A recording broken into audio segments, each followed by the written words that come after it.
আজ আর শুরুতে সুযোগ দেওয়া হয়নি বেনকাটিচ আয়ারকে। 23,75,00,000 রুপির ভারতীয় এই তারকাকে কলকাতা নাইট রাইডার্স ব্যাটিং অর্ডারের নিচের দিকে নামিয়ে দিয়েছেন আজ। তাতে সুফল পেয়েছে দলটি। কুইন্টন ডি ককের ব্যাটিং বীরত্বে ইন্ডিয়ান প্রিমিয়ার লিগ 2025 আসরে নিজেদের প্রথম জয়ের দেখা পেয়েছে কলকাতা নাইট রাইডার্স।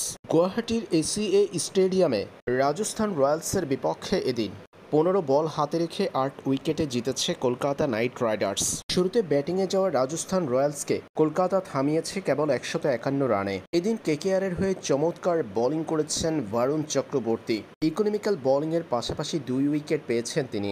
এছাড়াও মঈন হর্ষিত এবং বৈভব আরোরা পেয়েছেন 2টি করে উইকেটের দেখা। জবাবে এই রান তাড়া করতে নেমে শুরুতে মঈন আলীকে হারালেও 61 বলে 97 রানের অপরাজিত ইনিংস খেলে দল জিতিয়ে মাঠ ছাড়েন কুইন্টন ডি কক। 6 ছক্কা 8 চারে সাজানো ছিল তার ইনিংসটি। অসাধারণ ব্যাটিংয়ে কলকাতাকে 15 বল হাতে রেখে 8 উইকেটে জিতিয়েছেন কুইন্টন ডি কক।